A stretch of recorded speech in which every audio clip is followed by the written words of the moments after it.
A aula proposta de hoje era falar um pouquinho sobre os tipos de aparelhos em ortodontia e em ortopedia. E aí, antes de começar a falar propriamente desses aparelhinhos, eu queria me apresentar. Eu já adianto para vocês que a professora Soraya foi muito generosa, só confirma o que eu já pensava dela, essa generosidade ao me apresentar, tá bom? Mas tenho certeza que eu sou uma eterna estudante aí como vocês, tá certo? E para mim está sendo um prazer enorme estar aqui, porque foi justamente na UFB, nessa instituição, que eu me graduei. Então, assim, é a primeira vez que eu tenho a oportunidade, mesmo que à distância, né, porque o momento pede isso, mas de estar dentro dessa instituição para falar um pouquinho do que eu estudei, do que eu estou estudando nesses anos, depois que eu saí da faculdade. Eu sou ortodontista, sou clínica, eu gosto dessa parte acadêmica, me identifico, só que eu não consegui ainda separar as duas coisas. Eu acho que eu preciso da clínica para me dar os exemplos que eu trabalho na minha academia, eu preciso da academia para entender um pouquinho o que eu vou realizar na minha clínica. Então, eu sou ortodontista, sou clínica também, fiz meu mestrado e meu doutorado também na área da ortodontia. Eu acho que tá, não sei se é o meu microfone que está com alguma falha, ou se outro microfone, que eu acho que está com acho que está tranquilo. Acredito que seja algum microfone que esteja aberto. Então, eu vou pedir, pessoal, por favor, feche o microfone, pessoal. Soraya, só me dá um feedback, tá tranquilo, assim, não tá cortando o meu áudio? Tá tranquilo? Tá perfeito, eu estou acompanhando você, viu? Tá, eu agradeço. Qualquer coisa pode me sinalizar, porque aí eu vejo aqui a questão da conexão, como se eu posso até mudar de lugar, tá bom? Perfeito. Então, assim, continuando, fiz meu mestrado, meu doutorado na ortodontia e tive uma feliz coincidência, né, nesse momento eu estudei em Bauru, né, no interior de São Paulo, e tive a feliz coincidência de conhecer a professora Soraya, né, nesse momento, e eu acredito que a gente se conheceria de todo jeito, porque ela morou em Cajazeiras, ela também estava no curso lá, técnico de Cajazeiras, e por coincidência ela tinha uma amizade com a minha mãe, que eu não sabia, a gente não morava na mesma cidade, e aí veio para a gente tinha pessoas bem próximas em comum, que aí fizeram com que a gente entrasse em contato lá em Bauru. Então, assim, de qualquer forma, eu acho que a gente ia se conhecer, e, assim, foi um prazer enorme, né? Estou aqui, assim, com muita gratidão pela oportunidade, tá bom? De estar dividindo esse momento com a professora Soraya, e uma responsabilidade muito grande. Imagina eu dar aula para uma turma dela, que eu sei de toda a competência que ela tem como profissional, como professora, então, assim, eu já estou carregando uma responsabilidade muito grande, e ainda mais por toda a generosidade com a qual ela me apresentou, tá bom? Sou apaixonada pela ortodontia, né, e como desde 2013, precisamente, comecei a estudar, né, a ortodontia, e desde então, né, tô me dedicando a isso, mas aí tem uma outra área também que tem me aproximado bastante, que eu não sei se é do conhecimento de vocês, mas existe uma grande área que é a odontologia do sono. E já adianto para vocês que é uma oportunidade também, porque na odontologia do sono eu trabalho com a instalação de aparelhos intraorais para as pessoas que têm ronco e apneia. Então, assim, já, né, deixa a lâmpada acesa aí para vocês também, né? A professora Soraya falou assim, que a ortodontia pode ser uma alternativa para aquelas pessoas que não estão completamente apaixonadas pela prótese. Então, eu tenho essa responsabilidade também, se depender de mim, vocês também vão vir para a ortodontia, tá bom? E aí também já deixo essa lâmpada acesa para vocês com relação à odontologia do sono, que também tem essa possibilidade, certo? E também sou professora de graduação, sou professora da pós-graduação e sou uma eterna estudante também. Então, assim, eu queria agradecer, né, mesmo a professora Soraya pela oportunidade, e aí vamos conversar um pouquinho. E eu quero realmente ter essa conversa com vocês, por favor, se vocês... eu vi que tem umas pessoas que já estão à frente, em períodos à frente aí do curso, então, se alguém, por acaso, não entender algum termo, ou precisar que eu repita, farei isso com o maior prazer. Por favor, podem falar comigo, abram o microfone se sentirem à vontade, falem aí no chat que a gente vai acompanhando, tá bom? Mas não fiquem com nada guardado. Depois, se ainda surgir dúvidas, a gente pode ter outras formas de comunicação, tá bom? Mas fiquem à vontade para a gente conversar um pouquinho sobre a nossa aula de hoje, tá bom? Então, assim, eu sei que vocês já tiveram algumas aulas aí introdutórias com relação à ortodontia, mas eu gosto sempre de evidenciar o que eu acho que é o objetivo da ortodontia, certo? Providenciar uma relação intra-arco e inter-arcos equilibrada, saudável, estética e estável. Eu estudei por muitos anos, nesses anos que eu estava fazendo a minha pós, a respeito de estabilidade de tratamento. Eu sou muito criteriosa com relação a isso, porque eu acredito que tudo que é feito, bem realizado, vai ter uma estabilidade ao longo do ano. Isso vai desde, né, o aparelhinho que é selecionado, a forma que é executado, a colaboração do paciente. Então, assim, estabilidade para mim é uma coisa muito importante, que eu levo muito em consideração no estudo da ortodontia, tá bom? E tem os fatores que estão relacionados a essa estabilidade de tratamento, longevidade de tratamento, tá bom? E vamos lá falar um pouquinho da nossa aula de hoje, né? Quais são os tipos de aparelhos? Eu não sei se vocês já tiveram contato em algum momento com algum tipo de aparelho, vocês conhecem, sabe, alguma classificação? Alguém pode me falar aí alguma coisa sobre tipos de aparelhos? O que é que vocês sabem sobre isso?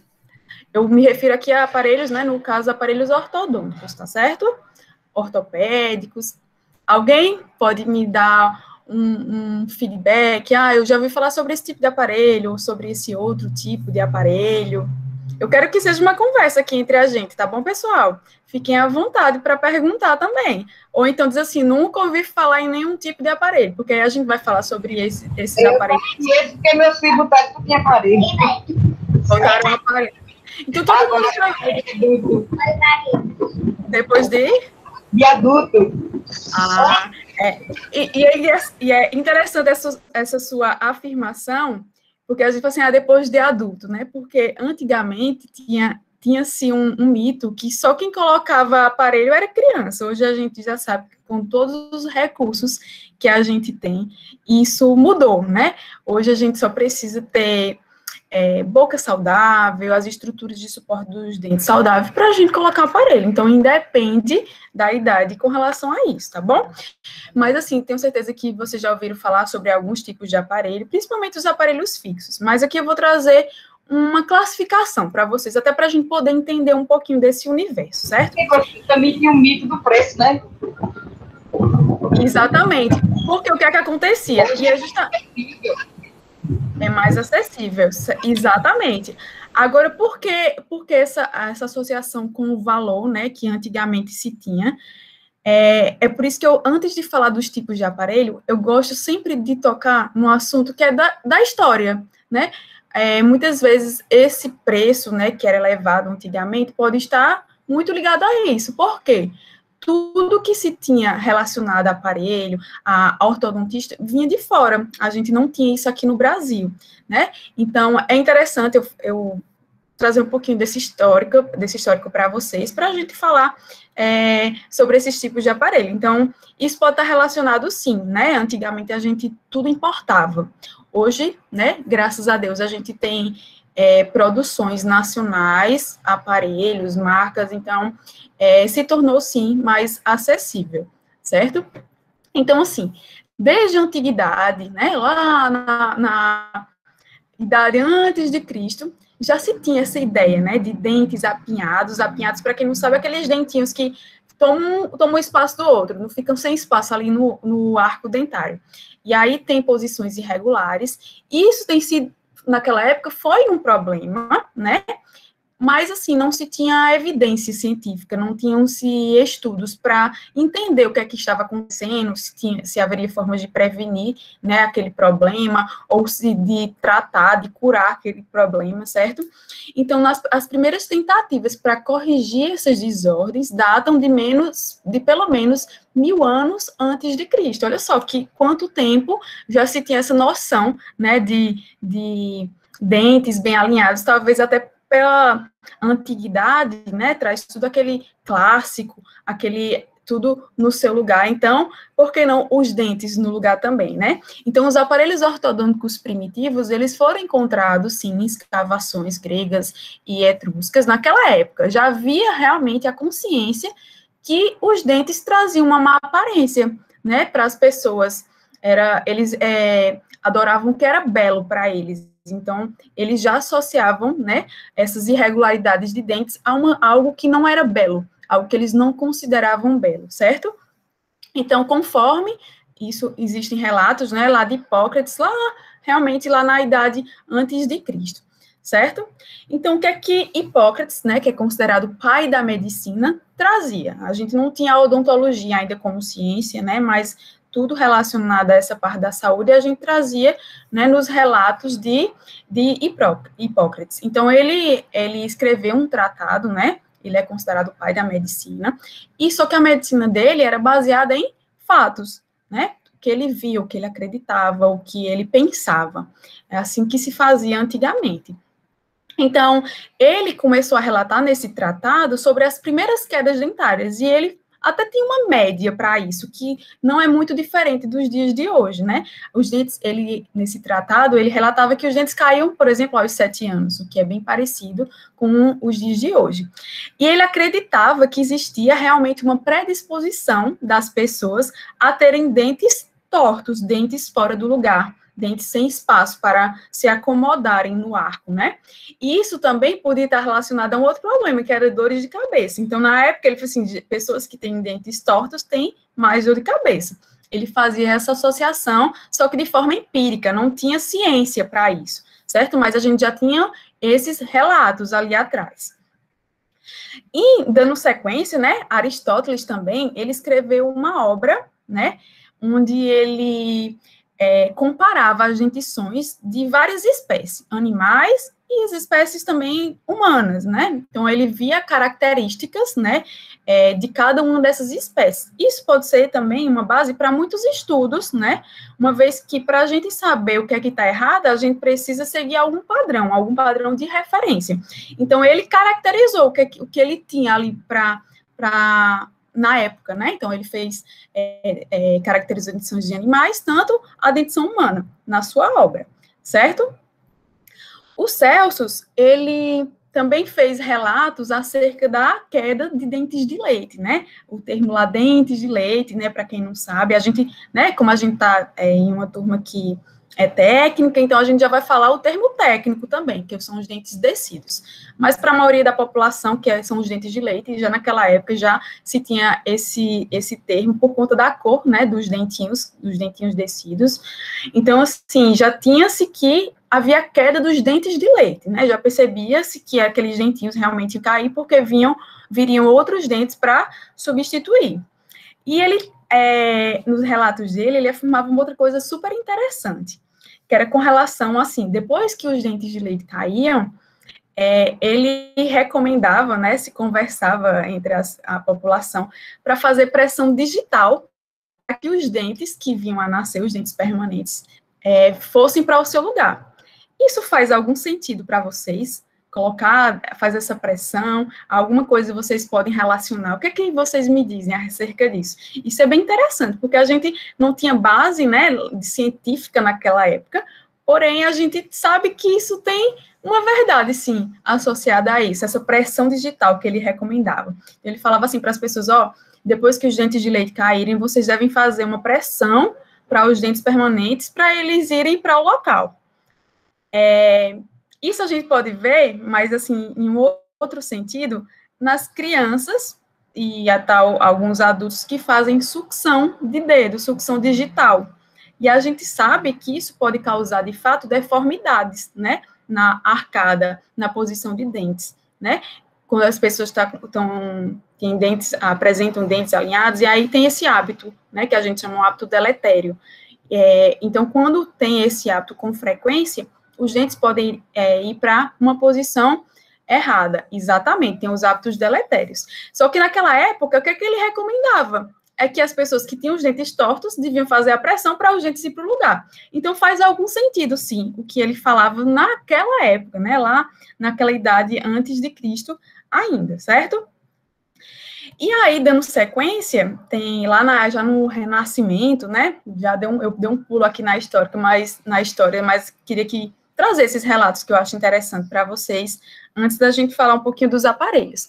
Então, Leonardo da Vinci, lá no Renascimento, né, quem conhece um pouquinho da obra gigantesca de Leonardo da Vinci, sabia que ele, nas suas pinturas principalmente, ele exaltava muito a harmonia. E ele já apresentava, né, as pinturas às pessoas com harmonia entre dentes, lábios, entre a face. Então, ele já tinha essa ideia, né, que o que estava assim na nossa face tinha que dar, de certa forma, no seu lugar. Tinha que estar em harmonia. Então, ele já trazia esse sentido desde a época do Renascimento. Perfeito, aí que alguém comentou. Exatamente. Então, nas suas obras, ele já trazia essa harmonia dentária, né?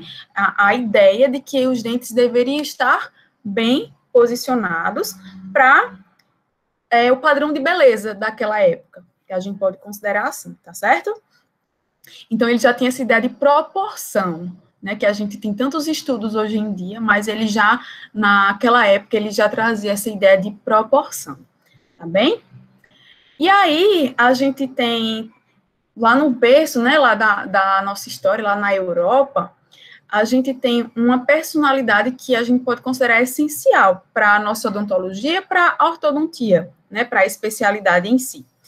Ele é considerado o pai da odontologia, né, o Fauchard, e lá atrás ele descreveu 12 casos de tratamento ortodôntico, ele realizou e ele fez a descrição desses casos, como foi que ele relatou.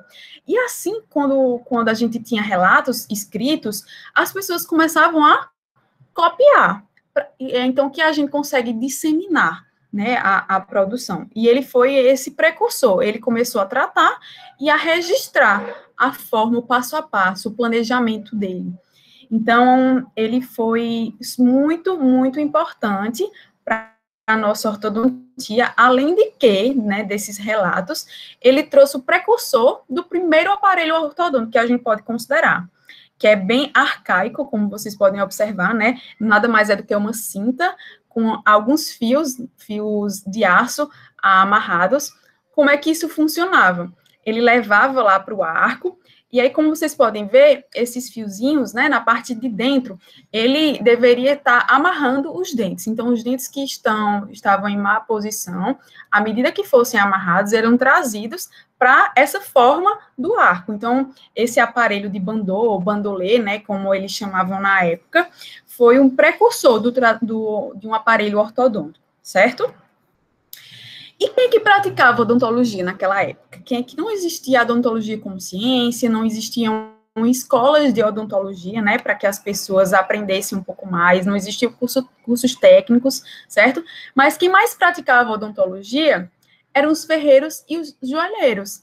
Se vocês pararem para pensar, são pessoas que têm habilidades manuais, né? Isso é uma coisa muito importante para odontologia. Vocês devem... E assim, não se preocupem, a habilidade manual também é treino. Tem pessoas que têm mais facilidade, mas nada mais é do que muito treino para a gente também conseguir ter essa habilidade manual. E aí, com certeza, é uma coisa que vocês vão trabalhar muito aí no curso e, claro, depois do curso, nos seus trabalhos, certo? Quem praticava também eram os praticantes de medicina da época e as pessoas que podiam ter a oportunidade de estagiar com essas pessoas, né? Então, era bem restrito, o acesso era restrito, as pessoas que praticavam, né, a odontologia naquela época eram realmente um grupo muito pequeno. Mas, à medida que os registros, né, que essas pessoas que praticavam iam fazendo, a gente pode ter a odontologia se disseminando, não é isso? Então, um pouco mais sobre essa história da ortodontia, agora outro pulo aqui, já mais para um tempo mais próximo de nós. Lá em 89, teve um marco lá, que foi a queda do Muro de Berlim. Por que eu estou fazendo isso? Falando um pouco desse histórico. O que aconteceu? Houve remoção das barreiras econômicas, teve um grande impacto na ortodontia em todo o continente. Então, assim, tinham grupos, né, de estudiosos, né, nesses lugares, e aí, assim, por conta da história, as barreiras foram se acabando, e o que era de ciência naquela época foi se disseminando também. Então, na ortodontia, propriamente, a gente teve a inclusão de programas de formação de especialistas, tipo de educação, treinamento para essas pessoas, os profissionais, aumentou o número das organizações, das associações. O que eram essas associações? Né? Esses grupos que eram isolados, tinha um momento lá que eles se juntavam para compartilhar o que eles estavam aprendendo, certo? Atualmente, a maioria dos países da Europa, né, a gente tem uma ortodontia clínica muito baseada em ciência, bem sólida lá na Europa. Então, é um lugar que hoje ainda, né, a gente tem referências, grandes nomes para a gente na ortodontia, certo? Há muitas técnicas foram desenvolvidas lá na Europa, essas associações promoviam atualizações para esses profissionais constantemente, né? E as universidades também começaram a produzir a ciência, né? As pesquisas de ponta, e que foram se disseminando com influência mundial. E hoje a gente tem várias formas, né, da gente disseminar essa ciência, né? A internet veio para confirmar isso, certo? Mas também temos, assim, que falar um pouquinho da história da ortodontia nos Estados Unidos, que também foi muito importante, né, foi um berço para o que a gente também tem hoje. Então, a gente destaca aqui, em primeiro momento, Harris, lá de 1840, né, ele, lá aqui na América, né, no Ocidente, foi quem fez os primeiros fatos relacionados à ortodontia. A gente tinha, assim, bem isolado, consegue separar, porque a gente não tinha facilidade de comunicação. Então, realmente, a gente consegue separar da Europa, da ortodontia, o que é que se acontecia nos grupos, certo? E o Harris, ele descreveu uma sequência mecânica com fios, né? Vocês já tiveram a oportunidade de saber um pouco mais sobre os fios, e das ligaduras movimentando dentes, né? Então, ele viu que eram o que é que funcionava para a mecânica ortodôntica. Pelas características dos fios, essa sequência foi de acordo com isso, de estudos realizados com os fios, certo? E o primeiro diretor de uma faculdade de odontologia foi o Kingsley, né, em Nova York, né, quando a gente tem a faculdade, a gente tem a oportunidade de levar, né, o conhecimento, a ciência para um grupo maior de pessoas, e aí os grupos se espalham, e aí também, o que é que começou? Outros países também buscarem, lá nas escolas dos Estados Unidos, nas escolas da Europa, saber um pouco mais da ortodontia. Então, com relação ao acesso, tem muito a ver com isso, né, que demorou, porque quem praticava a ortodontia, em algum momento teve que ir lá nessas escolas, fora do Brasil, para poder estudar um pouco mais, e aí trazer para aqui para o Brasil. A gente não tinha essa produção, não tinha as escolas aqui no Brasil, certo? Por isso que a gente demorou um pouquinho para tornar a ortodontia mais acessível para nós. E aqui a gente fala de outra personalidade, né, para mim, uma das mais importantes, né, que é o Engel, que é o pai da ortodontia moderna. Eu acho que, me corrija se eu estiver errado, mas vocês tiveram a aula de classificação das masoclusões. Embora a gente tenha feito os estudiosos, algumas contribuições, adições a essa classificação, ainda prevalece essa classificação das masoclusões, classe 1, classe 2, classe 3, que vocês estudaram, que foi uma classificação feita por Engel lá em 1899, olha só, e a gente ainda utiliza ela hoje, de tão sábia que ela foi na época, né?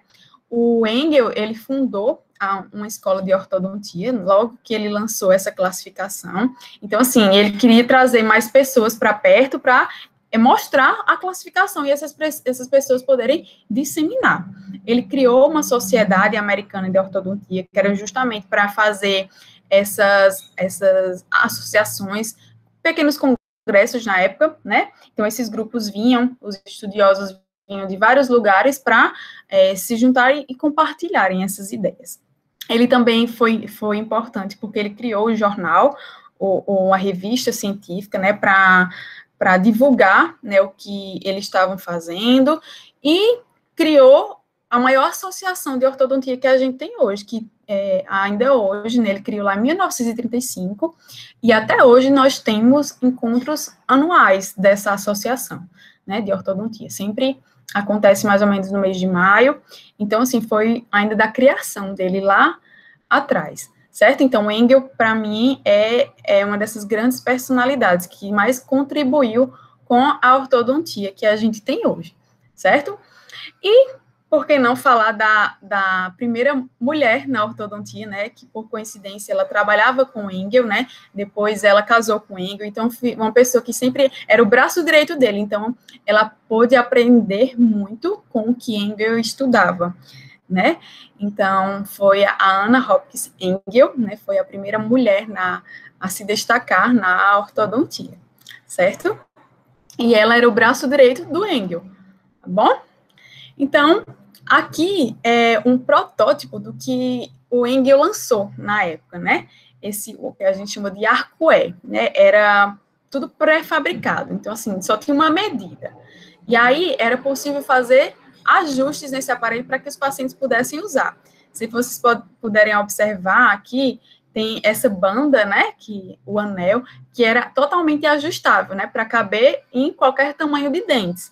E tinha o arco, né, lá na parte vestibular, que tinha aquela mesma ideia que já foi trazida naquele primeiro aparelhinho, né? Amarrava lá em 2 dentes, essa banda, nos molares, e aí no arco, né, da frente, se amarravam os fios de amarrilho, né, de aço, para que os dentes que estavam apinhados fora do lugar fossem para a posição, acompanhando, né, essa linha do arco.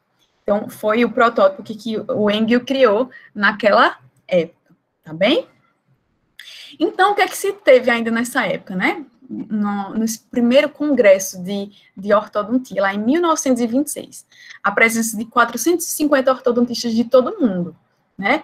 Foram fazer esse congresso nos Estados Unidos, e esses ortodontistas faziam parte de 15 sociedades de ortodontia. Olha só como era pouco, né? Que a gente tinha de estudiosos na área da ortodontia. E depois foi feita a celebração, né, nesse 1926, daquela sociedade que foi criada pelo Engel, né? Ele criou lá atrás, e aí, nesse primeiro congresso, foi feita a celebração de 25 anos dessa sociedade, né? Depois, ele foi criado também a Federação Mundial de Ortodontia, também é um órgão, tem várias tipo, revistas relacionadas, congressos relacionados a esse órgão, você pode se tornar membro também. Então, são formas de a gente buscar sempre estar perto desse berço de ciência, de base científica, tá certo? Então, uma frase muito conhecida do Engel, né, que eu gosto sempre de trazer, é que ele falava que o melhor equilíbrio, a melhor harmonia, as melhores proporções na boca, nas suas múltiplas relações, requeriam a presença de todos os dentes. E que cada um ocupasse a sua posição normal. Então, ele tinha que pensar várias formas para que todos os dentes se acomodassem no arco, na boca. Ele era totalmente contra a extração de dentes, certo? Então, ele acreditava que se nasceu com aquele dente, tem que ter um jeito para a gente poder acomodar, certo? Então, isso era uma frase muito, muito conhecida do Engel, tá bem? E aí, falando um pouquinho desse histórico para vocês, né? Eu acho interessante trazer esses relatos do que foi a ortodontia no passado, para a gente poder falar o que é que a gente tem hoje, não é isso? Então, quais são os tipos de aparelhos? Já falaram um pouquinho aqui, meu filho usa aquele aparelho ortodôntico, aquele fixo, mas a gente também tem que saber que a gente tem outras possibilidades também de aparelhinhos. E esses tipos de aparelhos que a gente tem hoje, né, a gente busca, de acordo com a maneira que ele vai atuar nos problemas, nas anomalias maxilofaciais. Então, a gente precisa entender, fazer um diagnóstico bem feito para a gente poder saber solicitar, né, ao técnico fazer aquele aparelhinho que a gente precisa para aquele paciente especificamente, certo? E a gente aí divide esses aparelhos em 3 grandes grupos, que são os aparelhos funcionais, os aparelhos biomecânicos e os aparelhos ativos. São esse grande grupo de aparelhinhos que a gente tem hoje em dia. Pessoal, mais uma vez, assim, se vocês não entenderem algum termo que eu falar mais adiante, ou se ficaram com alguma dúvida, podem me perguntar, tá bom? Que alguns podem... Posso fazer uma pergunta? Pode fazer, sim. Não, se eu souber responder, professora Soraya. Não, essa é porque você falou no início da aula da diferença de ortodontia e ortopedia. Se você quiser só falar um pouquinho para eles, pode ser? Da ortodontia e da ortopedia? Ortopedia, isso. Pronto, eu acabei não falando, na verdade, mas eu falei assim um pouco da ortopedia. Eu comecei falando um pouquinho dos tipos de aparelhos em ortodontia e ortopedia. Ortopedia, a gente trata mais da questão durante o desenvolvimento dos ossos, desenvolvimento da oclusão, que é o momento que a gente consegue efeitos ortopédicos, né? Quando o paciente está em desenvolvimento ainda. Depois, a ortodontia, ela proporciona efeitos apenas dentários, não é isso? Com a ortopedia, a gente consegue efeitos ósseos, né, nos ossos maxilares, e com a ortodontia, a gente consegue efeitos dento-alveolares, em linhas gerais, para a gente conseguir diferenciar isso aqui para vocês, tá certo? Mas elas caminham juntas, né? A gente tem que saber bem essa linha tênue, quando a gente deve começar com ortopedia nos pacientes, principalmente os pacientes mais jovens, e quando a gente deve começar com a ortodontia, certo? Então, em linhas gerais, eu posso fazer essa diferença para vocês, tá certo? E a gente vai falar aparelhos assim, esses aparelhinhos que eu vou falar, estão também dentro da ortodontia e dentro da ortopedia, tá certo? Tudo bem? Qualquer coisa vocês vão me perguntando. Tudo bem, professora Soraya? Tudo certo? Certíssimo, professora. Certíssimo, obrigada. Tá bom? Mas qualquer coisa pode... A minha internet não estava pegando. Tá ruim minha internet? Tá falhando para vocês? Aqui eu tô tendo feedback. Tá não, tá ok. Aqui tô tendo feedback. Tá ok, professora. Tá ok? Vou continuar. Tá ok, sim. Tá pegando normal. Tá, então vamos continuar. Então, assim, trazendo essa classificação para vocês, né, dos aparelhinhos, né, a gente tem aparelhos funcionais, aparelhos biomecânicos e aparelhos ativos. Vamos conhecer um pouquinho mais sobre eles. Primeiro, os aparelhos funcionais. A gente pode trazer algumas características desses aparelhinhos funcionais. Primeiro, a gente fala um pouquinho de passividade. Por que passividade? Né? A ação dele é apenas quando o paciente movimenta a boca, principalmente na mastigação, na fala, na fonação, enfim. Aquele aparelhinho que ele é colocado na boca, geralmente ele não é preso, né, na boca, ele fica solto na boca, o que vai prender ele é justamente o movimento, tá bom? Ele, então, faz com que a musculatura desenvolva a força de correção, né? Então, ele vai partir... Eu não sei, acho que tá algum barulhinho, acho que do microfone de alguém. Eu não tô conseguindo ver, mas vejam aí, se alguém tá com o microfone, tô escutando só um ruidinho de fundo. Não sei se tá atrapalhando vocês. Mas aí, voltando aqui, então, a biomecânica desses aparelhinhos, e aí, ele é desenvolvido pela musculatura, né? Ele age, por isso que a gente chama ele de aparelho funcional. Com a função, né, que a musculatura realiza, que a gente vai ter o efeito do aparelho, certo?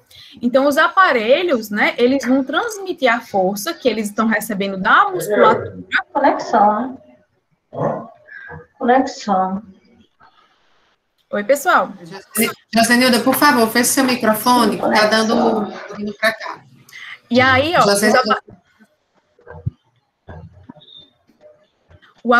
os aparelhinhos, eles vão transmitir a força que eles recebem da musculatura para os maxilares, né, para os ossos maxilares, na direção e no sentido que a gente deseja, certo? E aí que eu posso trazer alguns exemplos desses aparelhinhos para vocês. A gente tem um modelador elástico de Behler, são aparelhinhos que vocês vão conseguir produzir, tá certo? Né? E como eu falei, eles são aparelhinhos que eles ficam soltos na boca. O paciente coloca, ele não vai ficar preso em nada, mas na tentativa de segurar eles na boca, é o que vai realizar o efeito desse aparelhinho, tá certo? Então, a gente tem esses aparelhinhos que a gente chama aparelhinhos ortopédicos também, funcionais ortopédicos. Tem o Bionator, né, que é um aparelhinho que eu uso bastante nos meus pacientes, gosto, e tem um jeitos peculiares para fazer de solicitar esse Bionator, então é um aparelhinho que eu gosto muito, né? Mais uma vez, são aparelhinhos que ficam soltos na boca, como vocês podem ver, nada tá preso na boca, tá bom? Tem um regulador de função de Frenkel. Então, vocês podem observar, são aparelhinhos, né, tem um volume maior, né, de acrílico, tem um corpo acrílico maior, e alguns fiozinhos que também vão ter efeitos dentários, certo? E alguns desses aparelhinhos, esse acrílico faz pressão no osso do paciente, e essa pressão também causa um efeito, além do efeito de reposicionar a mandíbula, por exemplo, na tentativa de segurar o aparelho na boca, esse acrílico, quando ele pressiona algumas regiões, ele faz com que haja uma formação óssea, né? Em linhas gerais, esses aparelhos têm vários efeitos. Então, a gente tem o arco de Ashley também, com essas molas frontais. Tem vários designs desse aparelho, várias escolas, né? Imagina assim, que várias escolas do mundo estudaram um pouquinho sobre a ortopedia, e aí cada um vai montando o seu design de acordo com o paciente, de acordo com a facilidade que cada um tem, em particular, para executar, né, o tratamento com aquele aparelhinho, tá bom? E eles aparelhinhos têm funções muito parecidas, embora tenham designs diferentes, mas eles têm funções bem semelhantes, certo? São aparelhinhos que funcionam com a ação da musculatura, certo? Nessa tentativa de segurar esse aparelhinho na boca.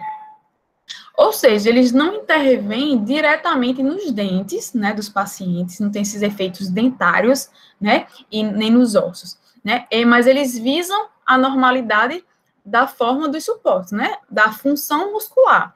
Por algum motivo foi prejudicada alguma função muscular, por exemplo, da língua, da bochecha. Então, esses aparelhinhos contribuem para isso.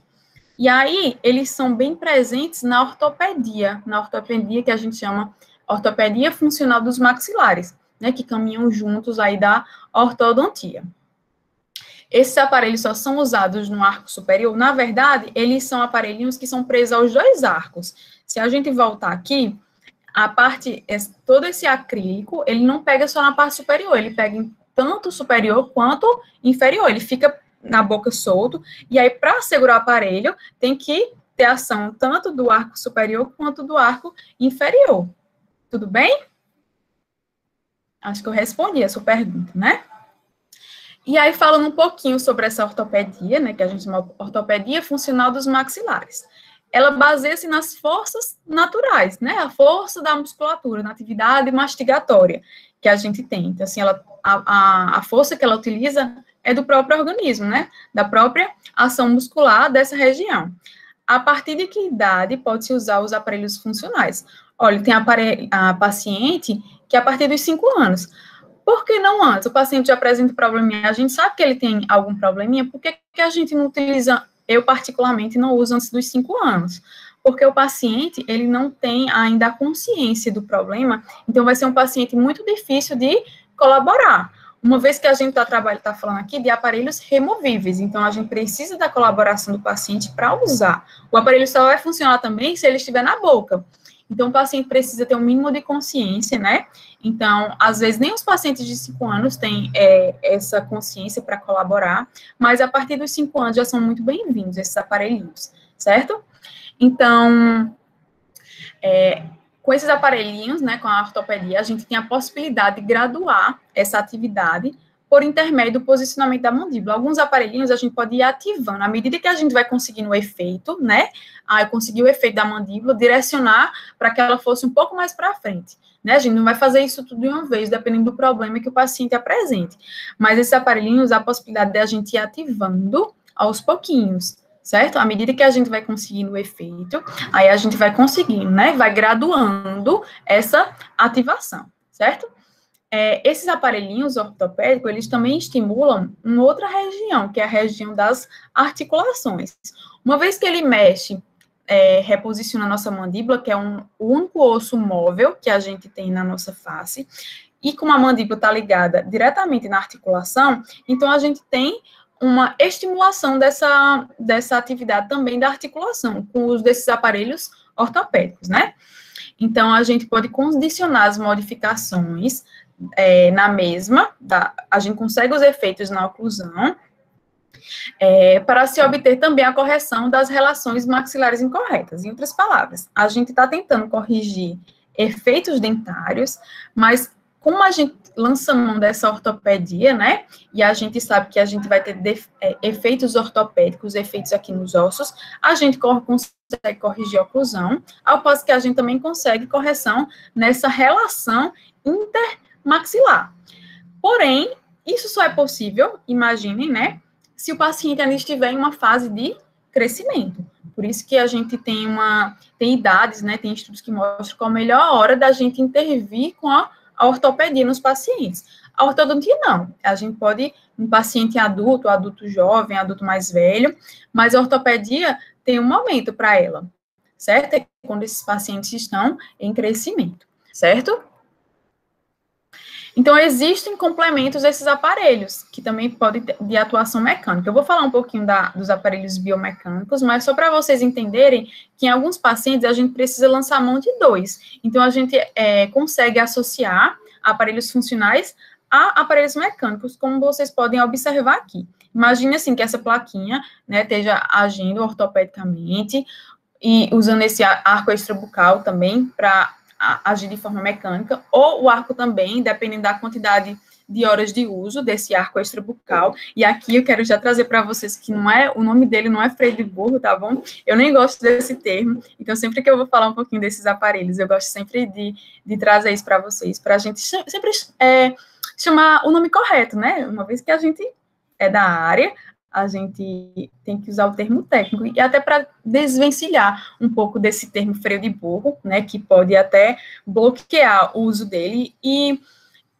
eu posso dizer para vocês que, embora hoje em dia a gente veja menos uso desses aparelhinhos extrabucais, ele é considerado um aparelho clássico, né? Então, assim, se demorou muito para conseguir aparelhos semelhantes, que tenham efeitos semelhantes, porque os efeitos deles são clássicos, assim, é imbatível, posso até falar assim, mas hoje a gente tem recursos, né, que podem trazer efeitos bem semelhantes para eles, tá bom? Mas ainda está em uso, não caiu totalmente em desuso não, tá, pessoal? Então, em alguns momentos, a gente vai precisar associar aparelhos funcionais, que tenha essa ação mais nos ossos, requer essa ação muscular, com efeitos dentários também, tá certo? A maioria desses aparelhinhos funcionais são removíveis, como eu falei para vocês, a gente necessita da colaboração dos nossos pacientes para que o tratamento seja feito. Então, a gente tem que realmente, né, motivar o paciente, fazer com que ele tenha consciência do problema para ele conseguir usar o aparelhinho, e aos pouquinhos ele vai vendo os efeitos. Os efeitos, por exemplo, de redirecionar um crescimento. O aparelho não vai fazer que a pessoa cresça mais ou menos, mas vai usar aquela época oportuna, né, que é o paciente estar em crescimento, para a gente conseguir redirecionar o crescimento para onde a gente queira, né, aquela força para onde a gente queira, para ter essa harmonia, certo? Esses aparelhinhos podem ser também utilizados como elementos de contenção. O que é isso?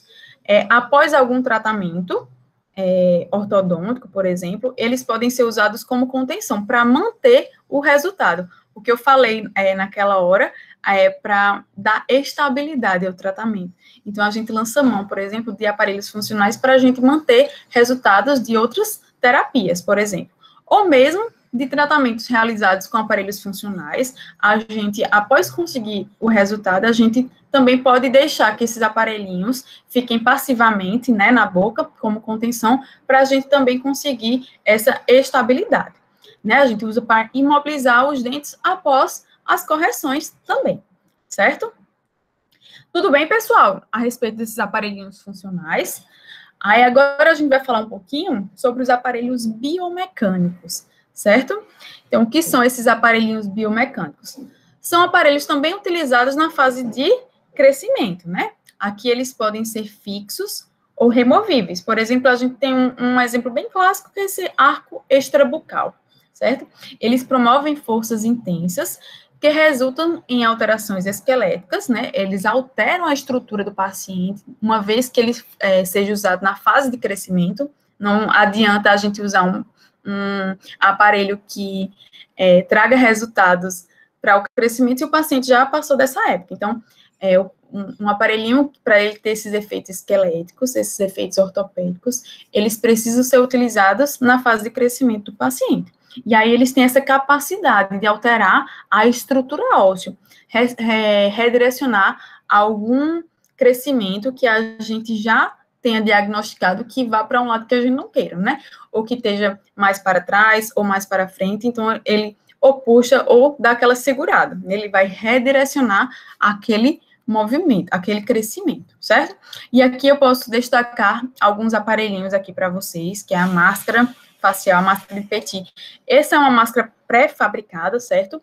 Mas a gente tem máscaras faciais que são feitas em laboratório, né? São personalizadas a partir de moldagens da face, e aí a gente faz moldagens da face do paciente, manda para o laboratório, e aí o técnico consegue produzir aparelhos personalizados, máscaras faciais personalizadas para os pacientes, certo?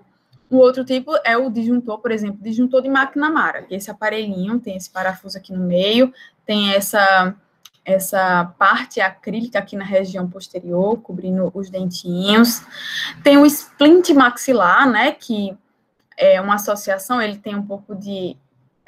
a gente pode considerar ele um pouco biomecânico, um pouco funcional também, que ele tem essa parte intrabucal e tem um aparelho extrabucal também, que é associado, certo? Tem o disjuntor tipo Hirax, né? E a gente tem muitas possibilidades. Eu trouxe só alguns exemplos para vocês que podem ser produzidos, tá bom? Mas a gente tem muitas possibilidades desses aparelhinhos, certo? Tudo bem? Alguém já tinha visto algum desses aparelhos aí? Tudo bem? É a primeira vez que eu tô vendo. Primeira vez, não tinha visto. Para mim também é novidade. Novidade. E olha que vocês podem produzir esses aparelhinhos em laboratório, entendeu?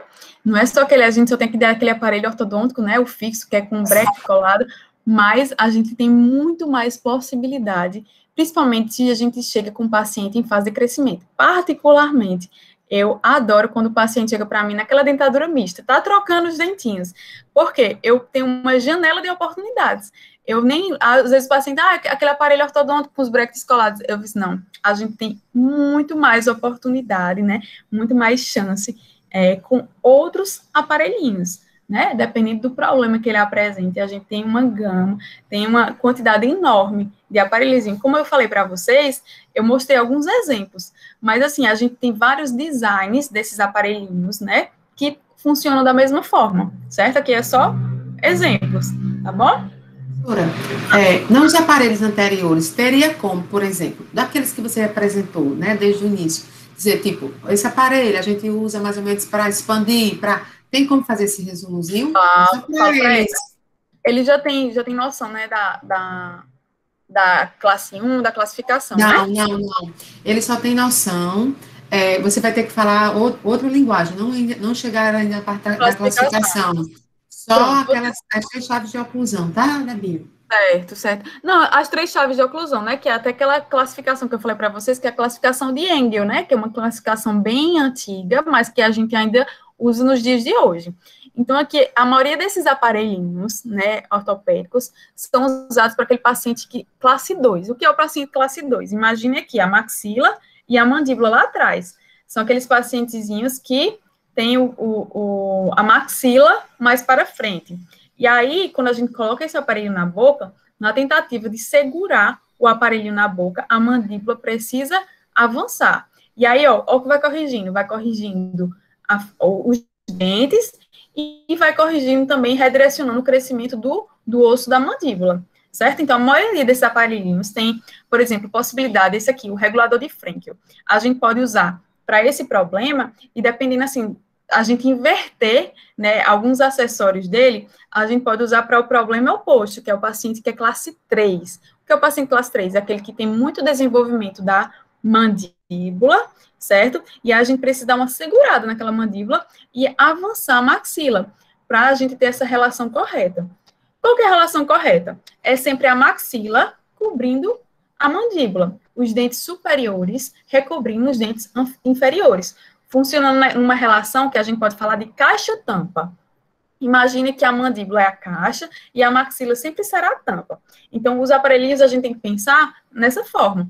Então, se a mandíbula, eu estou vendo que ela está lá atrás, eu preciso pensar no aparelhinho, por exemplo, todos esses aí que estão na frente de vocês, eles servem para esse problema, para a gente poder avançar a mandíbula, para corrigir essa relação de classe 2, certo?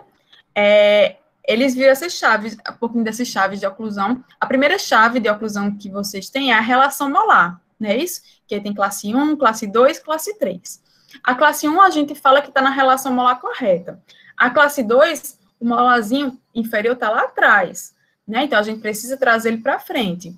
Esses aparelhinhos vão nos ajudar também. O classe 3, o molarzinho já está à frente, então, preciso trazer para trás, certo? Então, assim, a gente...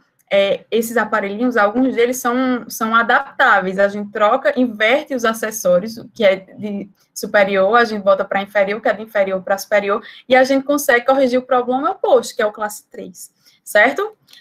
Sora, era mais ou menos assim que você tinha falado. Isso, porque à medida que você vai colocando esse aparelho, aí você vai colocando, né? Como você fez esse exemplo, porque fica mais claro, assim, para a mente deles, vou poder confeccionar esse aparelho, em que momento? Tem uma relação, né, molar, eu tenho, a maxila tá... Então, ele consegue visualizar mais, sabe, Debinha? A ortopedia foi mais lançada justamente para corrigir pacientes classe 2, certo?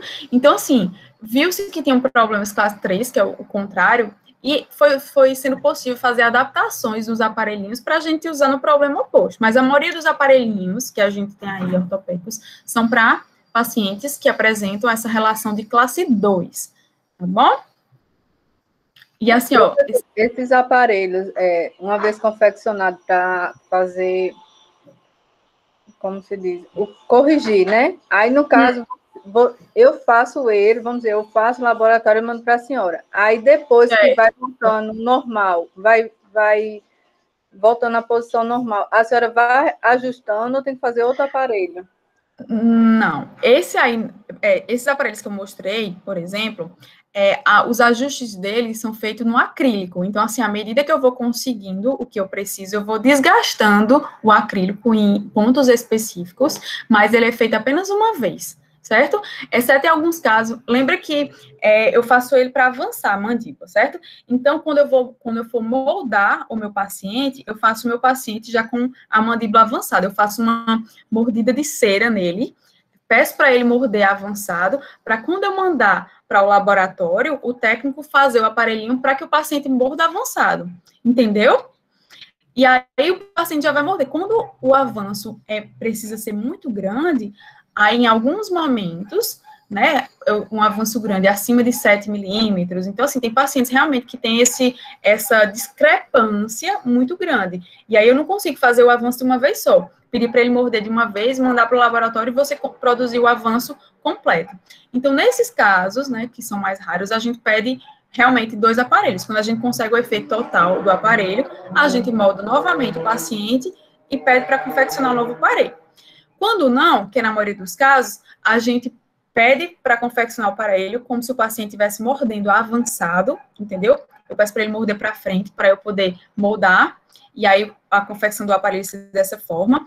E à medida que o paciente for usando, eu consigo fazer os ajustes no próprio acrílico, certo? Principalmente porque, assim, esses aparelhinhos são usados em pacientes de crescimento, ou seja, pacientes que estão trocando dentinhos. Então, em alguns momentos, até para não travar o desenvolvimento, em romper os dentinhos, eu preciso fazer ajustes, desgastes em pontos específicos, para a gente também não atrasar o desenvolvimento dentário. Tá certo? Tudo bem? Quem me perguntou, tudo certinho? Entendido?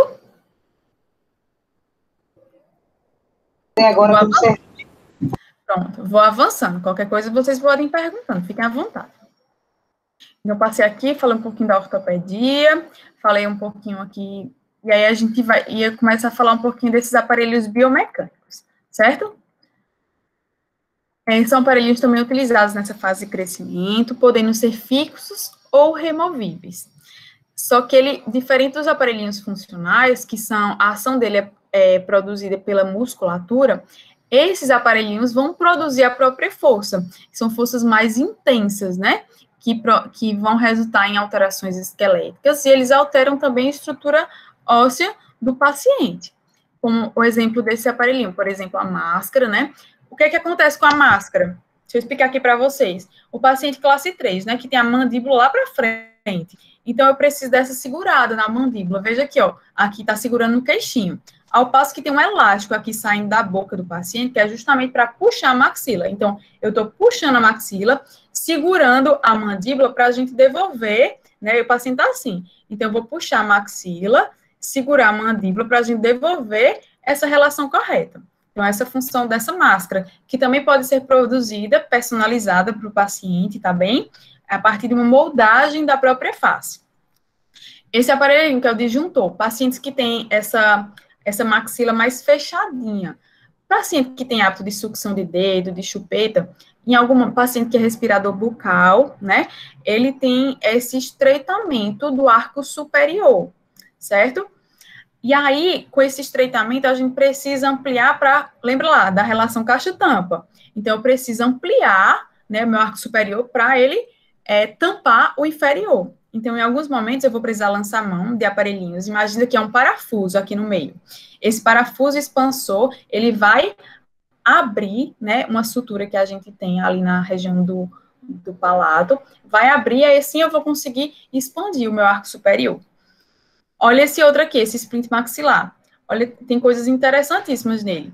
Ele também tem um guia para fazer avanço, ele tem avanço da mandíbula, ele tem um parafuso para expandir o arco, ele tem esse arco extrabucal, que é, no caso, para o classe 2, que é para levar essa maxila um pouco mais para trás. Então, assim, no mesmo aparelho, a gente consegue reunir várias características para a gente poder usar no paciente, certo?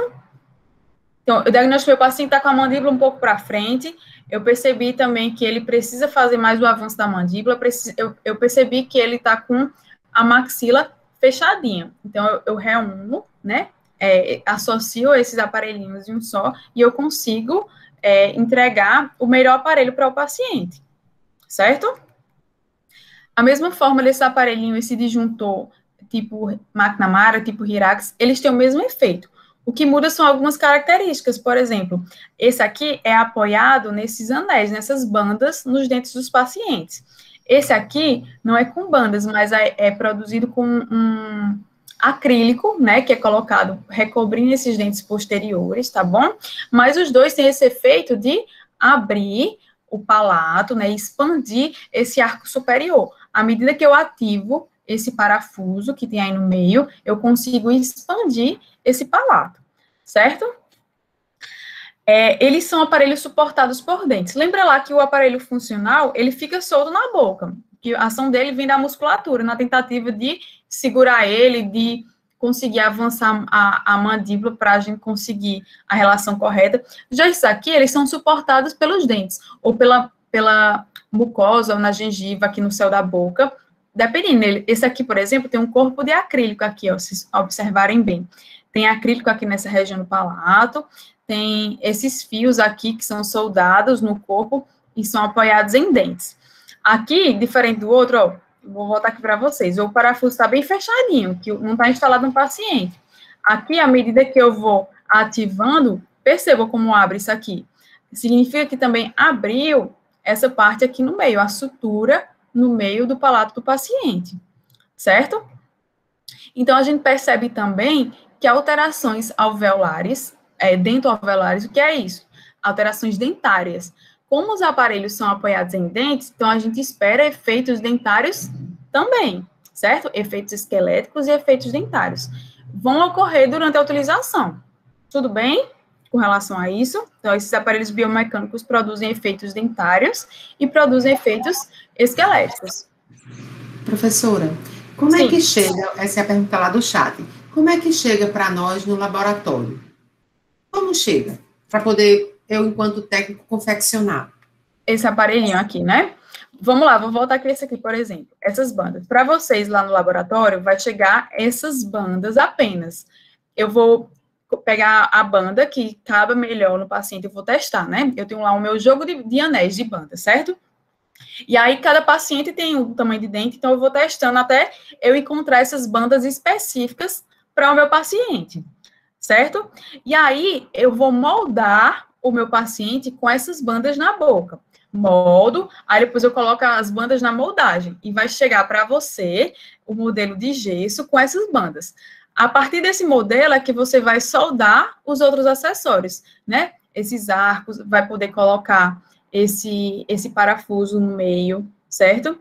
Aqui, ó, nesse outro aqui, eu moldo o paciente, nesse splint maxilar. Eu vou moldar o paciente e aí, com esse modelinho, às vezes chega só o modelo cru para vocês, né? Sem as bandas. Quando ele não é apoiado em bandas, chega só o modelinho lá para vocês.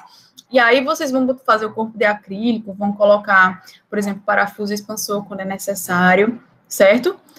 Se ele tiver bandas, vai com as bandas já, porque eu vou testar no paciente. Se ele tiver só o corpo de acrílico, vai só o modelinho para vocês. Se for, por exemplo, esses aparelhinhos funcionais aqui, vou voltar aqui, ó. Lembra que para usar esses aparelhinhos aqui, eu preciso fazer um avanço na mandíbula. Então, para vocês terem referência do avanço que eu fiz, o que é que eu vou fazer? Eu vou moldar o superior, vou moldar o inferior, e aí eu vou pedir para o paciente, lá no meu consultório, morder avançado. Peço para ele jogar o queixo para frente, e aí eu vou registrar essa mordida dele avançada. Como? Com um registro de cera. Eu vou pegar lá a cerinha, cera 7, vou apoiar na parte superior, peço para ele morder avançado, e aí vou mandar junto com os modelos de gesso para você essa mordida em cera, essa mordida construtiva em cera. É assim que vai chegar alguns aparelhinhos, certo? Acho que é isso que alguém estava com dúvida, mas é dessa forma que vai chegar. Alguns acessórios a gente consegue do consultório quando é necessário, por exemplo, as bandas, porém, outros vai só o aparelhinho mesmo, o modelo de gesso, e se eu precisar de algum avanço, por exemplo, vai a mordida em cera, mostrando a quantidade de avanço que vai ser necessária, certo? Vamos voltar aqui.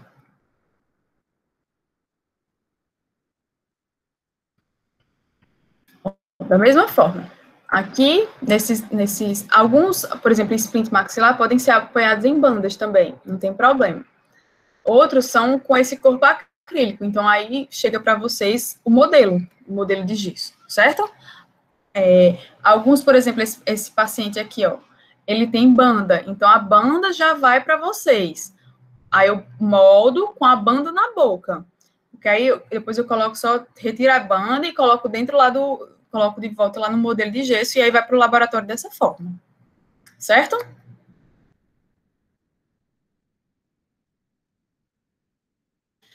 E aí, falando um pouquinho agora, a gente falou desses aparelhos biomecânicos, acho que eu pulei aqui, não, certo?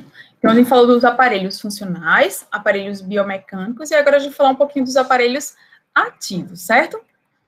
Então, os aparelhos ativos, né, eles desenvolvem as forças corretoras sobre os dentes, eles levam os dentes para a posição que eu desejo, né? Eles têm acessórios que me auxiliam a levar esses dentes para as posições corretas.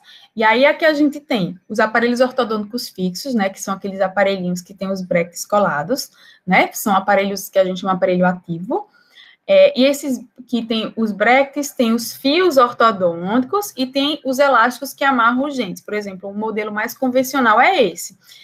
Só que esses aparelhinhos são colados lá no consultório, são colados pelo próprio ortodontista, não precisa da fase laboratorial, certo? Exceto alguns que a gente chama de colagem indireta. O que é isso? A gente, com base no modelo do paciente, aí a gente trabalha com a parte de modelo virtual, modelo de gesso, a gente faz toda essa colagem, depois, no dia que o paciente chega, a gente leva uma moldeira e aí cola todos de uma vez. Mas isso é uma realidade que ainda não está tão presente. A realidade mesmo é a colagem direta, que é feita no consultório pelo próprio ortodontista, certo? E não precisa dessa fase laboratorial. A gente também tem os aparelhos ativos fixos, que são confeccionados em laboratórios, sim, de prótese, né, especializados.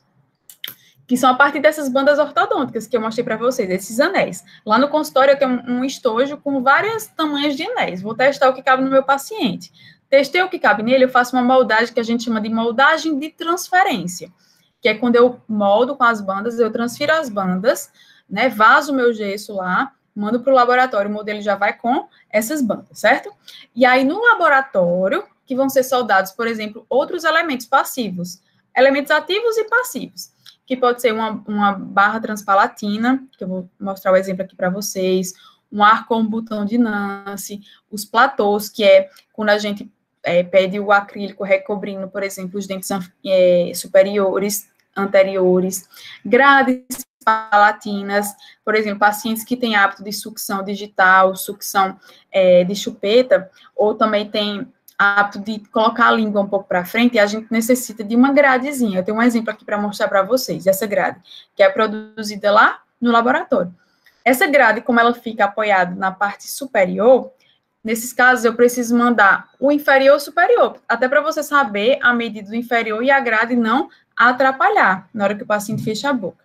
Então, alguns modelos, mesmo que seja para ser usado no arco superior, eu mando o superior e inferior para ter a referência, certo? O quadrieste, o porte. Então, assim, tem uma infinidade de aparelhos aí, de designs de aparelhos, que a gente considera aparelhos ativos fixos. Não é o aparelho com brete, mas são aparelhos, algumas vezes com plaquinhas, são removíveis, ou alguns também são removíveis, né, que são os aparelhos ativos removíveis, que é composto sempre por um corpo acrílico, né, uma parte dele é acrílico, onde são fixados os elementos auxiliares, como os grampos, os arcos, molas, parafusos e expansores, que a gente vai comentar um pouquinho sobre esses acessórios também hoje, certo?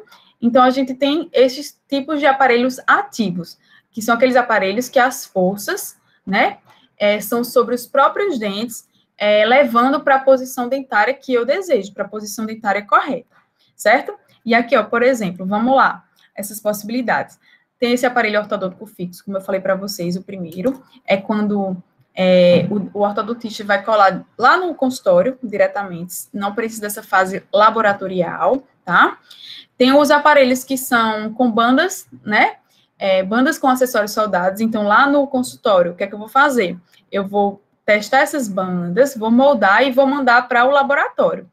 Todas essas outras partes são confeccionadas em laboratório, né? Essas molas, esses ganchinhos, essa barra transpalatina, essa aqui, ó, que fica lá no palato. Tem uma função também, certo?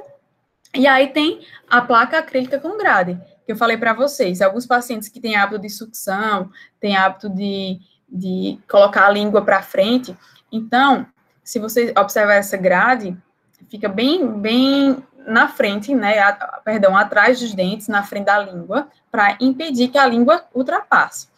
Por exemplo, essa grade aqui, eu mandaria para vocês aqui o modelo superior e inferior apenas. Por quê? Eu não tenho bandas, certo? Todos esses grampos são confeccionados no laboratório, os grampos e o arco vestibular.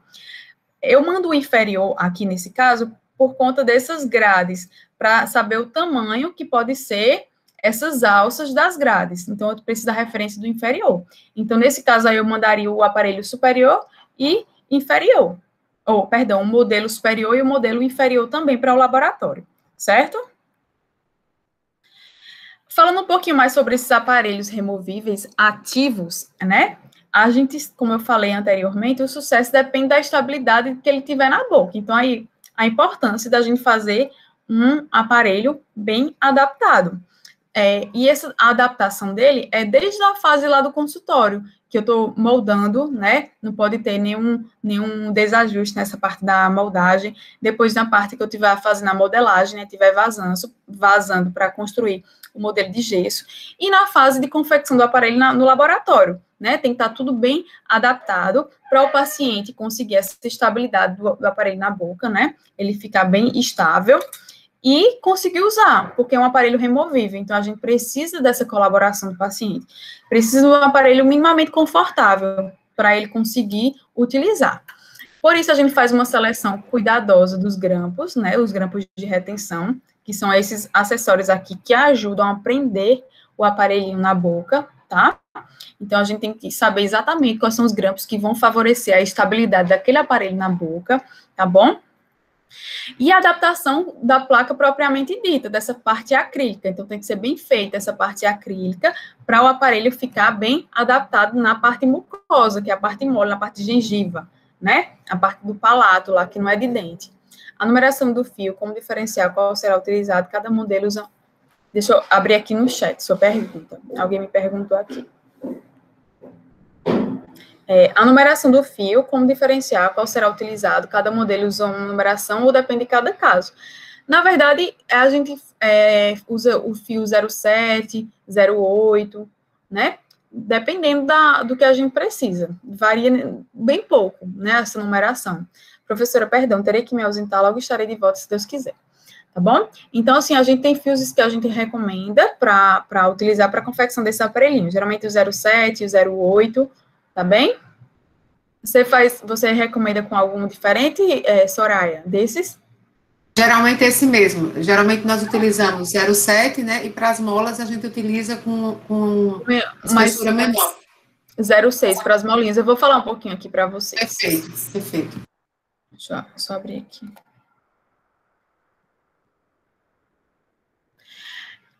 E aí, esses aparelhos removíveis, eles podem ser inteiriças ou fendidas. O que é isso? Quando a gente usa esse aparelhinho com um parafuso expansor, que é esse parafuso que fica bem no meio, qual é a intenção de a gente utilizar isso? Né, de a gente expandir, de abrir esse parafuso? Então, o corpo de acrílico não pode estar grudado, a gente tem que fazer essa fenda no meio, para à medida que for ativando o parafuso, o corpo também ir se separando. Então, tem os inteiriças e os fendidas. Fendidas é quando a gente tem um parafuso que a gente precisa que o acrílico também se desloque cada um para o lado. Eles podem ter dimensão aumentada na região anterior, né, aqueles platôs, dependendo do paciente tem uma mordida profunda. O que é uma mordida profunda? Lembra que eu falei, os dentes superiores sempre cobrindo os dentes inferiores. Mas isso também tem uma referência, tem uma medida. Também os superiores não podem cobrir totalmente. Tem que ter uma exposição do inferior. Então, alguns pacientes não têm essa exposição. Então, eu preciso, até para destravar a mordida, né, que está toda travadinha ali, eu uso um acrílico aqui na região anterior, aí eu consigo abrir isso, devolver, né, essa abertura da mordida para eu conseguir fazer os outros movimentos. Então, eu utilizo essa dimensão aumentada na região anterior. O acrílico é mais avançado, certo? Tem alguns aparelhinhos que eu preciso recobrir os dentes posteriores, certo? Até para me dar uma certa altura, né? Em alguns casos, aqueles primeiros aparelhinhos, por exemplo, aparelhinhos funcionais, eu utilizo eles com uma certa altura na região posterior e na região anterior, né? Até para destravar essa mordida do paciente. Alguns realmente eu encapsulo, né, os dentes posteriores, para eu reter o meu aparelho. Um exemplo claro, eu já mostrei aqui para vocês, onde eu encapsulo os dentes posteriores, esse disjuntor de McNamara aqui, ó. Reparem que os dentes posteriores estão encapsulados no acrílico, para eu ter retenção do meu aparelho, para eles pararem na boca. Eu não tenho bandas aí, então eu preciso utilizar esse acrílico encapsulando os dentes posteriores para eu conseguir a minha estabilidade dentro da boca, certo? Vamos aqui. Vamos lá. Adaptação da placa, né? Como eu falei para vocês, precisa acompanhar exatamente o rebordo gengival, o rebordo dental. Repara aqui o acrílico. Aqui eles estão acompanhando exatamente o rebordo da gengiva, o rebordo do dente. Por isso que eles têm todas essas demarcações aqui, ó, nos dentes, certo? Os movimentos dentários são obtidos pelo próprio acabamento interno. Alguns pacientes, a gente até precisa fazer uns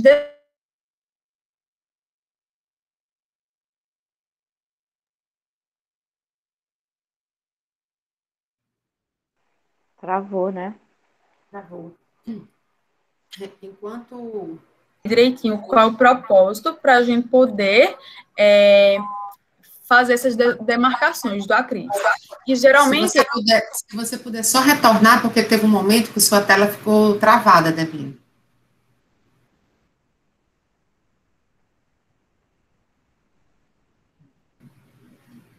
Tá me ouvindo, Débora?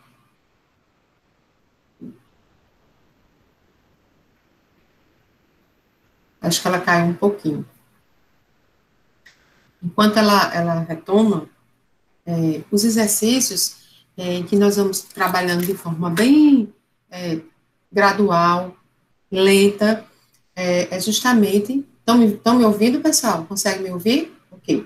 Então, os exercícios... Pronto. O Leandro me deu um feedback aqui. Obrigada, viu, pessoal? À medida que nós vamos fazendo os exercícios, porque, como bem a professora Débora colocou, é a prática, né? Então, tem alguns tipos de aparelho que ele tem uma complexidade muito maior que o curso não nos permite por conta realmente do tempo. Então, o que é que a gente vai fazer? A gente vai começar, como falei no início da aula, de forma gradual, lenta, mas aumentando nosso nível de complexidade, a ponto que a gente vai chegar justamente a confeccionar um aparelho, mais ou menos como esse que Débora apresenta, exceto com o expansor, tá certo? Porque ia requerer de nós em torno de 2, 3 aulas só para esse aparelho, mas nós iremos chegar mais ou menos nesse aparelho aí, confeccionando esse tipo de grampo, porque como ela bem coloca, para que eu possa reter, né, essa placa na minha arcada, eu preciso saber qual o tipo até de grampo que eu vou confeccionar. Tem um grampo circunferencial, tem um grampo de ânus, tem vários tipos de grampo. Essa é a parte, vamos dizer assim, né, Débora, que a gente vai fazendo os exercícios práticos, para eles irem ganhando essa desenvoltura, para poder, esses elementos que compõem, né, esse aparelho, eles se aderirem bem à cavidade oral e ficar, né, esse efeito mesmo de báscula, caindo. Tá ouvindo, Débora?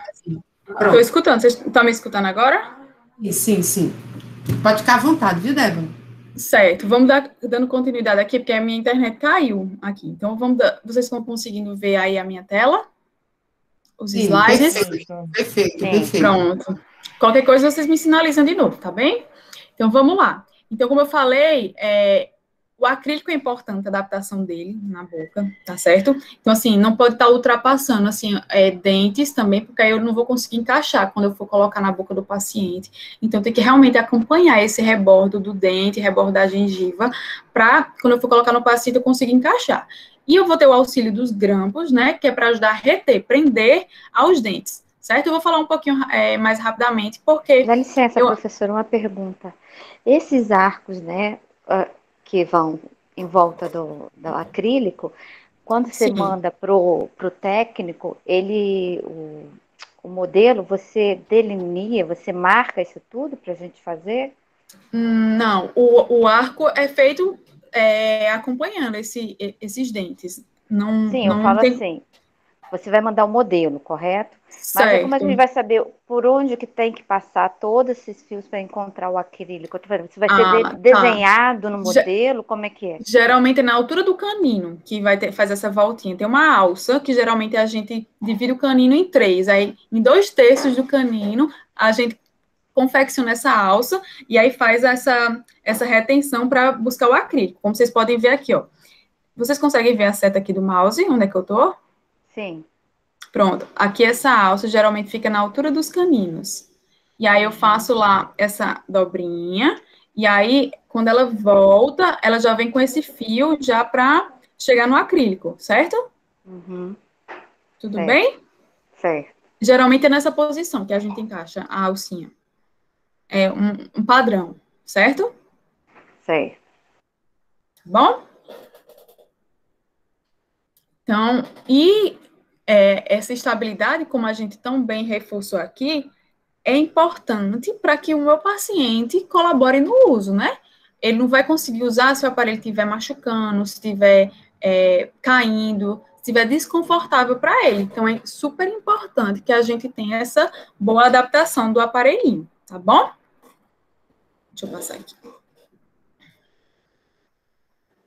Aí, professora, o exemplo assim, quando vem um modelo para a gente, aí vocês dizem, eu quero com chave, eu quero só com acrílico. Aí essa comunicação vocês passam ou a gente tem que saber? Não, com certeza. A gente tem que dizer tudo o que a gente precisa para vocês poderem executar.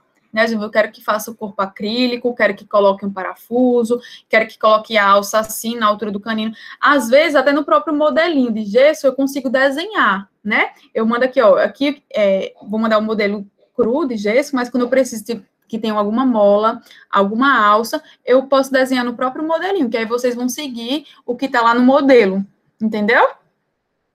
O diagnóstico que precisa fazer não é responsabilidade do técnico, é responsabilidade do dentista que fez o diagnóstico lá no paciente, e o técnico vai ter que executar, certo? Então, eu preciso dizer exatamente onde é que tem que ficar os ganchos, onde é que ficar as molas, quais os grampos que eu preciso, né? Qual que eu selecionei.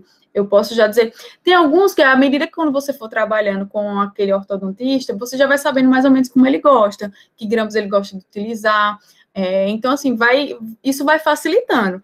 Mas no começo, nem se preocupe, que ele vai ter que realmente dizer tudo o que ele precisa. Vocês não precisam dizer que o paciente tem que ter uma mola em tal dente, um grampo naquele dente específico, tá certo?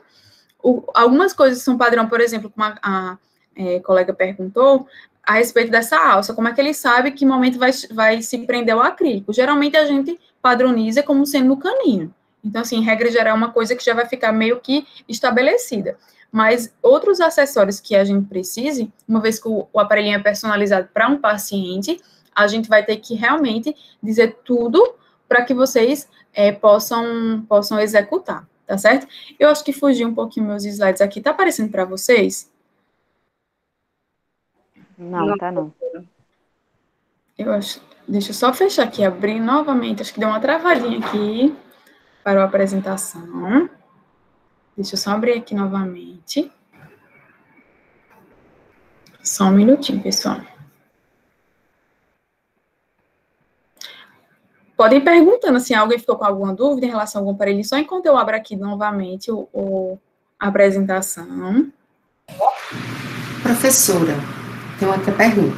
Pode falar. Para fazer esse corte, professora, do acrílico, é muito difícil, professora, para colocar isso que eu estou vendo que a senhora coloca no meio? Não é difícil, até porque esse parafuso, eu vou mostrar, os parafusinhos, né? Esses próprios parafusos, eles têm uma hastezinha, eles não vêm o parafuso solto.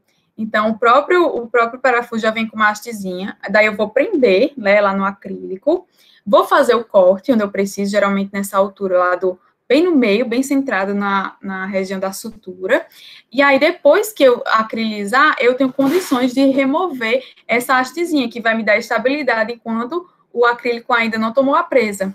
Eu vou mostrar para vocês entenderem. Aqui. Era isso, Sarah, a sua dúvida?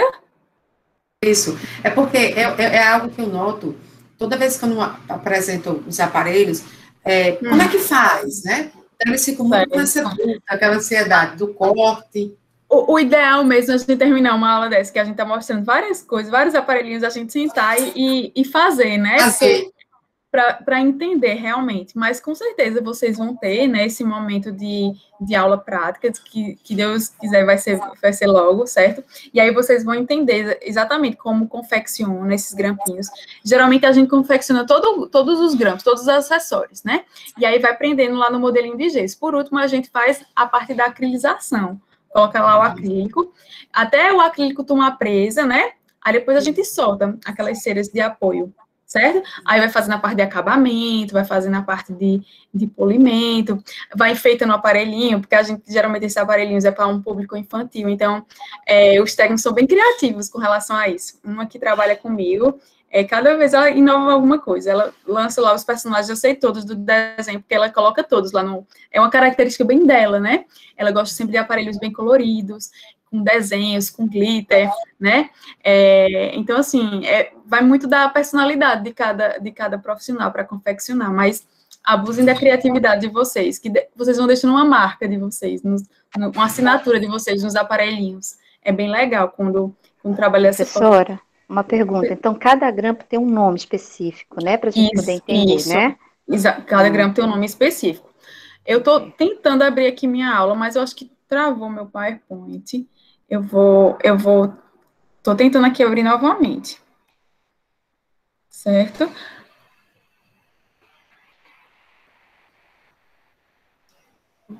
Professora, para dentes apinhados também é os aparelhos? Para dentes apinhados, repete, por favor. Para dentes apinhados, apiamento de dentes, também o procedimento do aparelho ideal é isso? Depende do apiamento que a gente tem. Geralmente, se for um paciente já adulto, tiver um apiamento mais severo, a gente já lança a mão do aparelho fixo, aquele com brete. Se for um apiamento, se um dentinho está cruzado, ainda na dentadura mista do paciente, o paciente está trocando dentes ainda, tem a possibilidade de usar algumas molinhas, que essas molinhas me ajudam a empurrar o dente para a posição correta. Eu vou mostrar uma opção dessas molinhas. Nossa, deixa eu só... Aqui, não tá, meu PowerPoint não está colaborando comigo aqui, mas só um instantinho que eu já vou conseguir abrir para vocês.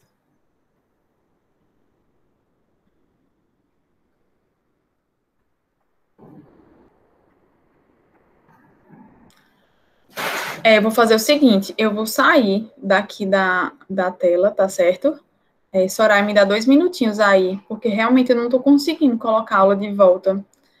Abrir aqui 2 minutinhos, eu vou fechar tudo e aí eu vou entrar novamente, tá certo? Eu peço até desculpa para vocês desse Não, mas isso, olha, Débora, isso é o mais comum.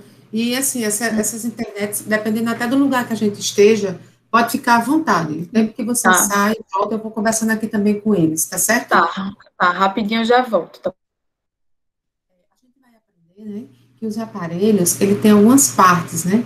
Então, ela tem a parte que dá estabilidade, ela tem a parte que faz a retenção. Então, com o tempo, né, por isso que eu digo que realmente, é por isso que é chamada noções de ortodontia. Vejam que tem a quantidade de aparelhos que nos é apresentada, né, seja os aparelhos ativos, os biomecânicos, os funcionais, a gente não consegue, de todos esses aparelhos que foram apresentados, nós só conseguimos fazer um. Por quê? Porque o tempo é muito curto, né, para a gente poder ganhar habilidade suficiente para poder chegar na etapa final. A etapa final, a disciplina, ela culmina realmente com a confecção de um aparelho. Por quê? Porque a gente vai passo a passo aprendendo, primeiro, os exercícios práticos, vocês vão ganhando essa desenvoltura, vocês vão ganhando essa destreza, alguns vão ter raiva, outros vão se cortar, outros vão achar, enfim, mas são esses exercícios, são essa prática que vocês vão ter ao longo desse caminhar, né, dessas atividades, que vai permitir essa habilidade que vocês vão ter e destreza com os filhos. Perfeito. Confeccionei, fiz os exercícios, nós vamos para a etapa final. Qual é a etapa final? É justamente confeccionar os grampos, tá? Confeccionar, geralmente nós trabalhamos com 2 tipos de grampo, confeccionamos 2 tipos de grampo, porque são os grampos mais usuais. Existe uma infinidade, só que qual é o mais utilizado por nós ortotécnicos? Mais uma vez eu digo, pessoal, é pouquíssimo tempo para um mundo que é ortodontia. Então, pelo menos nós temos que sair da disciplina capaz de fazer o que é mais utilizado. O que é mais utilizado? O que é mais utilizado é a grampo X e Y, nós iremos aprender, mas, professora, esse grampo é muito difícil. Não, ele não é difícil. Os exercícios que nós iremos fazer vai permitir que você chegue até esse grampo. Então, todos os exercícios, ele tem a finalidade de chegar em algum lugar. Nenhum exercício é feito, foi feito de forma aleatória. Não. Cada exercício, ele tem uma finalidade. Seja para fazer futuramente em outro lugar uma mola, seja para confeccionar essa alça que ela coloca, que é na altura dos caninos. Professora, essa alça eu não consigo, vamos conseguir. Mas primeiro, para eu chegar nessa alça, que é esse desenho, eu primeiro vou fazer uma meia alça, eu vou fazer um círculo, então eu começo bem devagar, vou fazendo, como eu coloquei, esses exercícios de forma gradual, para eu poder chegar numa alça, para eu poder chegar em uma mola, para eu poder chegar em um grampo, e chegando nessa etapa da confecção, eu vou colocar na plaquinha, no meu modelo de gesso, esses grampos vão estar lá colocados, fixados, seja com cera, seja com a cola quente, a gente vai ver isso é a etapa da aula, e logo em seguida a gente vai para a acrilização. Fiz a acrilização? Fiz. Eu acho que vocês já viram o que é a parte de acrilização com a professora Fábia. Lembra que vocês já viram materiais? Vocês não estão pagando ou já pagaram materiais no semestre passado? Já pagaram materiais dentários? Pronto. Então, por isso que eu consegui vir para cá. Por isso que eu consegui pegar essa turma de vocês e disponibilizar essa disciplina, porque eu disse para o curso, né, nós vamos discutir quais as disciplinas poderíamos colocar para vocês. Olha, a orto, se ela conseguir andar junto com a oclusão, a gente consegue fazer com que os alunos, eles acompanhem perfeitamente a disciplina, porque a base da ortodontia, pelo menos essa orto laboratorial, eu preciso ter o conhecimento de materiais, eu preciso saber manipular, eu preciso saber o que é um monômero, eu preciso saber o que é um polímero, eu preciso saber como é que eu faço, né, aquela mistura que a professora Fábia colocou, enfim, então, se eu tenho esse conhecimento dos materiais, estou tendo essa parte introdutória de oclusão, então eu posso caminhar com a ortodontia. Então, pessoal, é isso, né, a gente vai, nesse decorrer, é muito desafiador, eu confesso a vocês. Ontem eu já fui para preparar algumas aulas, para gravar logo, porque se eu for deixar para gravar na hora, pode acontecer o que está acontecendo, internet não ficar, internet cair. Então, vou dizer para vocês, não está sendo muito desafiador, por isso que a gente pede também, assim, de vocês, né, essa dedicação. Eu sei que todo mundo está passando por esse período pandêmico, e todos nós estamos. Alguém tem algum familiar, alguém tem alguma... Mas a gente vai ter que fazer um pouquinho desse esforço, tá? Em conjunto, para a gente ir caminhando no nosso curso, tá certo? Então, a gente pede muito, muito compromisso de vocês, né? Hoje nós estamos aqui com 22 alunos, a gente vê que há esse interesse, então não vamos esmorecer, não, tá? Querem fazer alguma pergunta até agora sobre essa questão que a professora Débora colocou? Eu achei importante, né, ela trazer para vocês esse resgate histórico, né, da questão, desde das questões das alterações dentárias, passando, né, pelos precursores da ortodontia, para a gente compreender como foi que a gente chegou agora em ortopedia e ortodontia. Por quê? Então, a gente tem que compreender para poder a gente saber e ter a compreensão que aqueles aparelhos que confeccionamos, ele tem uma história, né? Então, tem tudo por trás. Quando ela também traz para vocês esses tipos de aparelho, né, seja os aparelhos ativos, seja os aparelhos biomecânicos, seja os aparelhos funcionais, vocês visualizem o quanto, né, que vocês têm a oportunidade de atuação. Quem faz esses aparelhos somos nós, tá? Nós técnicos. E é como ela bem colocou. Professora, aconteceu isso com o professor Geraldo, e quando tirou o fundo, melhorou. Avisa a ela, talvez melhor se tirar aquele fundo. Está reiniciando o computador, tá? A professora Débora está colocando aqui para mim, professora, estou reiniciando o computador. Deixa eu só dar um feedback aqui para ela. Só um instantinho. Professora. Oi, meu amor. Oi, Josenilda. Só uma pergunta, eu tenho uma pergunta a fazer. Seria antiético, por exemplo, o ortodontista, ele elabora todo o trabalho e repassa para o técnico, para fazer o aparelho, o removível. Caso, assim, só para eu saber até que ponto eu posso ir ou não, o técnico pode ir ou não. O técnico, ao observar aquele trabalho e ver a arcada, e perceber que poderia ser utilizado um outro aparelho e não aquele, ele pode sugerir ao dentista, seria indelicado, seria antiético, é possível isso? É possível, desde que você tenha, assim, um nível, vamos dizer, de aproximação, porque você pode dizer assim, olha, ficou bem, o que é que você acha da gente colocar aqui? Porque de tanto você ver, você já vai, tudo muito, algumas coisas são muito repetitivas, sabe, Josenilda? Então, de tanto você ver, você já sabe que se aquele elemento está naquele formato, então, por exemplo, ali cabe uma mola. Ele colocou uma mola de um tipo. Aí você pode, olha, você quer fazer, você não acha que aqui, de repente, poderia ser uma mola tal, mas assim, pelo outro aparelho que fiz, teve um resultado mais rápido. Porque, tipo assim, você não está desfazendo, entre aspas, vamos dizer, todo o planejamento que ele fez, que ele pensou, porque, como Débora colocou, quando, Lúcia, você é maravilhosa, quando vem um aparelhinho para a gente, vem praticamente ele desenhado mesmo. Então, já vem o grampo, ele faz o desenho do grampo que ele quer, já vem, se ele precisa colocar o expansor, que é esse que geralmente nós fazemos, né, uma incisão para separar a placa, o que nós chamamos é o acrílico, tá certo? Então, para poder colocar o expansor, e esse expansor expandir essa maxila, então, quando, de repente, está ali alguma coisa que você pode dizer, olha, será que aqui você não acha que cabe isso aqui não? Tipo, dá um João sem braço, entendeu? Tem pessoas que vão aceitar, eu sou muito sincera com você, mas tem outros que eles recebem isso como uma agressão, assim, tipo assim, ele vai dizer assim, tipo, estudei todo, porque eles pagam uma disciplina que só é com planejamento, paguei isso aqui, eles têm raio-x, ele tem todos os exames, tudo, tem os testes, tem tudo para fazer aquela análise, aí a gente chega, se coloca no lugar dele, tá, galera? A gente tem só um curso que nós fizemos de 80 horas, a gente se achando, aí, o que é que você acha da gente colocar isso, isso e isso? Então, é muito a forma, Josenildo, como a gente propõe, mas antiético não é, mas depende da forma como você se coloca. Não sei se eu respondi a sua pergunta.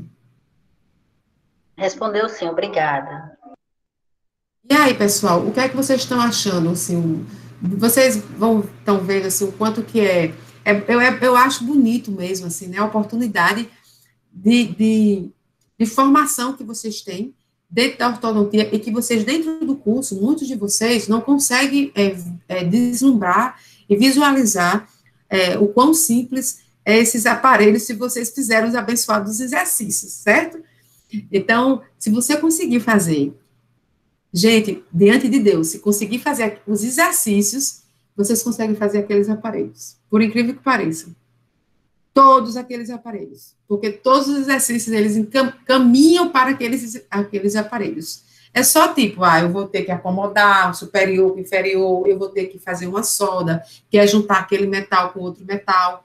Lembra que a professora colocou que, vai vir com uma bandinha, que ela vai escolher aquela bandinha, que tem vários tamanhos? Não sei se vocês lembram disso. Eu tenho uma bandinha e tenho um dispositivo. Não sei se vocês perceberam isso. Vocês acham que aquela bandinha, o dispositivo que vocês vão confeccionar, como é que aquilo é feito? Como é que vocês vão conseguir colar um metal com outro metal? Então, assim, não é uma outra aula que a gente tem, que é solda, e que a gente aprende como é que eu faço essa solda, como é que eu colo aquele metal com aquele outro metal. Então, se você consegue fazer cada passo a passo daquele, consigo fazer uma molinha, consigo fazer um grampo A, um grampo B. Se eu precisar soldar, você vai conseguir fazer a solda.